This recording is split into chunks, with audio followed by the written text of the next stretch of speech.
Listen, bad browsing habits will put your hard-earned finances at risk to hackers and other criminals. This is why I highly recommend Virtual Shield 1. Not just a VPN, but it's also designed to protect your finances for you. It monitors banking, retirement, and investment institutions for potential data breaches, dark web scans, social security protection with 24/7 alerts, and can protect you and your family with up to a $1 million insurance policy. Virtual Shield 1 also includes free access to its industry-leading VPN with advanced VPN Plus features, including malware and ad blocking. Give Virtual Shield 1 a try free for 30 days. Simply visit virtualshield.com/inspired and protect your identity today. Hey, Inspired Tribe, my fellow freedom lovers. It's John Nolan here. Thank you so much for tuning in. Thank you for liking, for sharing, for commenting, and thank you for subscribing and hitting the notifications button so you'll get notified about new videos every day. And thank you so much for over 500,000 subscribers here on YouTube. We really appreciate it and love you all. All right, let's dive into it. This video is all about spiritual preparedness for 2023. And if we are candid and speak frankly, 2023 is most likely going to get more chaotic. It's going to get more out of whack in the outer realm. We're going to see more things come to the surface, economically, politically, socially, geopolitically. But at the same time, we have tremendous influence over this, and that's why we're going to talk about how to spiritually prepare and how to be in a state that you can actually positively contribute to this transformational period that we're in, which is actually really, really exciting. So let's dive right into it. The most important thing to understand is that your energy, your attitude, your well-being, and most importantly, your balance will determine greatly how you experience 2023 and what you bring to the table. And the number one thing that we're always saying is that this is such an important time for forgiveness and healing. We've all had trauma, stuff that we've experienced that was painful, hurtful. Sometimes we're aware of it, sometimes we're not aware of it. However, this is the time in our shared human experience where we need to go through this great healing, where we actually need to give forgiveness to ourselves and others. And if you need help in this regard, and most people, like I needed help in this, do, we can encourage you to look up thejourney.com. This is a wonderful process called The Journey, created by Brandon Bass many years ago. And there have been hundreds of thousands of people who've been helped by this and really created shifts in their lives. Full disclosure, we're not affiliated. We just love this process and have used it often and with great success. That is something that we all need to look into, is healing and forgiveness. Number two, extremely important, something that has changed our lives completely, our morning practice, morning ritual. We start our day with breath work, meditation, prayer, really going within. That's the first thing that we do, and actually seeking that connection with the Creator every single day. It is a space of calmness where we can center ourselves, focus ourselves, really go within in meditation or prayer. And don't get discouraged by the word meditation. For so many people, that's a big word. It really isn't. It just means going within, going into a quiet space. You don't have to be in a lotus position. You don't have to be a master. It is simply your dedication to the practice that will set free a lot of positive energy. We do this every day. We encourage you to look up Wim Hof here on YouTube. Check him out on his channel. He's got amazing breath work practices that you can do with him every single day. And then let that lead you into the meditation process. There's also wonderful guided meditations here on YouTube. A quick search and you will find a lot of wonderful videos on this subject. Number three, very, very important, declutter your mind. Really pay attention to what you're putting into your consciousness. Are you watching dark shows, dark movies, horror movies? The news, which is also horror, the mainstream media news, what are you listening to? Really declutter that. Look at this experience. What does it give you? Are you gaining greater clarity, balance from it? Or is it actually putting you in a lower vibrational state? It is really important that we become very aware of what we put into our minds and bodies, even what we read, right? So really declutter that and only leave in your experience what benefits you and benefits us all, if you will, benefits the whole. And you will see that you will really narrow it down to a much smaller amount of intake. Number four, really important, stay true to spirit, Stay true to your values, stay true to your morals, do what you know to be right in your heart. This is the time of great discernment, the manifestation of truth. We're in this transformational period, and now more than ever, we need to stay true to our principles and really every single time do what we know to be right. Even if it seems inconvenient in a moment, even if it seems we would have an advantage by not doing it, stick to that, listen to what's in your heart, and do what you know to be right.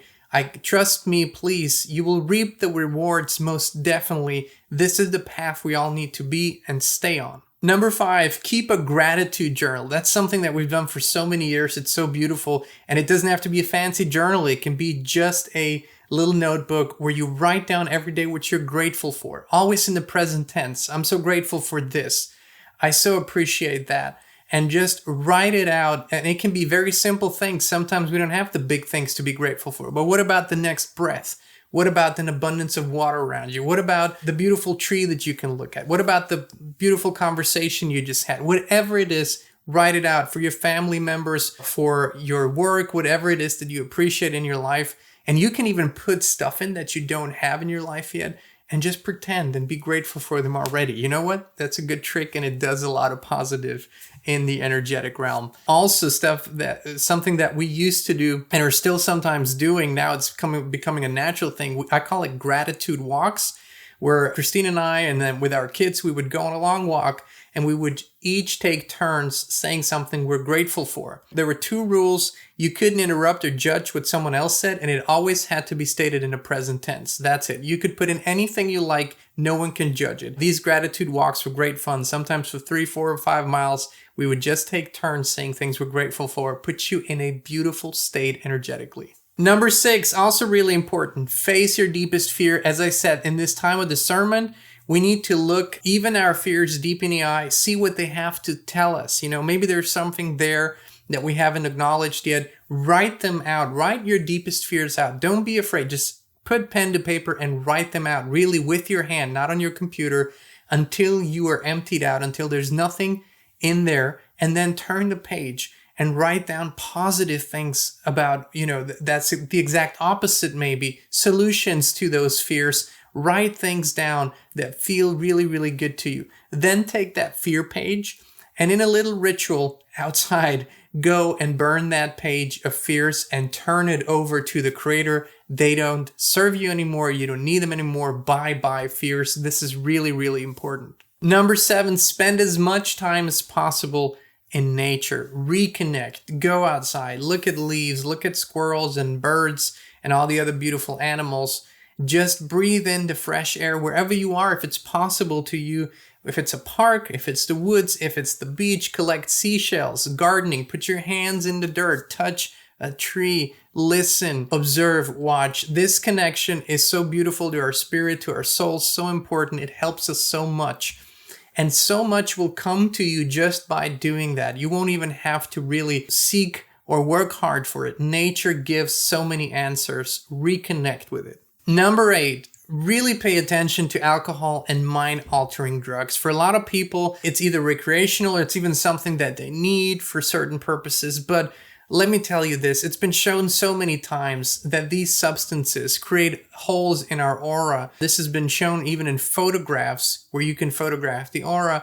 And through these holes, darkness, evil, it gets in and it attaches to you. It's really a great time to consider if you really need these substances in your life. And if you need them, ask yourself why. It might be a good idea to release them, let go of them. They might not serve you anymore, and see what it does to you when you actually stay away and just stay cleaner and purer for a while, and see if with the breath work and meditation, these new practices, you might actually get to greater highs all naturally and without the help of substances. Number 9, and kind of in the same vein, also very important, look at what you put into your bodies. The processed foods, the fast foods, and what that all does with your spiritual connection, because this is all about spiritual preparedness, right? So when we put these things into our bodies, so often our body is working so hard to process them and to break them down that not much energy is left for anything else. We don't put the right fuel into our bodies. We don't function properly. and it really hinders us from having a beautiful, clear, and pure spiritual connection. Make sure you eat simple, clean, natural foods, not processed. You will also notice you need less of them if you have simple ingredients, pure and clean foods. Really, really important. Number 10, a big word that a lot of people are kind of scared of. What is your purpose? And a lot of people think that is such a big thing, something that only important celebrities and whatnot people have. No. Purpose is something we all have. I always say we're each a puzzle piece in this beautiful puzzle. And when we all live up to our talents and skills and abilities, we fulfill our purpose, and then we fit perfectly into the big puzzle of life. So maybe it's a really good time, if you haven't yet, to figure out, what am I really good at? What comes easy to me with the least amount of effort? How can I bring value to the community naturally from my heart? What is really something that excites me and brings me joy? That really, all of that is purpose. And purpose can be something very small. It can be something big. Just don't be afraid of the word. And if you haven't yet, start the journey. Really do stuff that inspires you and that might even inspire others. It's such a beautiful thing to do. Number 11, last but not least, truth is the greatest gift, and truth is what will make us free. So in all areas of our lives, the greatest spiritual preparedness, the greatest spiritual transformation comes from accepting truth into our lives, realizing what wasn't truthful and authentic, realizing what didn't support us, realizing what isn't truthful in our lives, but what isn't truthful in the world, and then accepting what is and actually shifting over. Truth is something very powerful that we need not be afraid of. This is the time of the manifestation of truth. And if we do this, if we accept this into our lives, then even through a tumultuous year that we expect to come in many ways, we think we will actually be not just safe, but we will be balanced, and we will contribute to greater peace, love, harmony, and unity in the world. And that's ultimately what we're doing here anyways, what we're transforming into. Inspired Tribe, I hope this was a helpful list for you. Please save this video, share this video, come back to it, and really implement these spiritual practices as we move forward into a new year and realize that we are on a journey to the golden age, and we are the ones creating it. We're the ones we've been waiting for. Thank you so much for tuning in. We love you. We appreciate you. And we'll be back with you again very, very soon. We're more dedicated than ever to provide authentic, truthful, and uncensored information and inspiration. That's why we created the Inspired community on the free speech platform Locals. There's no censorship, a free flow of information, and it's more personal and intimate. And you can join us as a free member or a paid supporter. Please visit inspired.locals.com and join us today.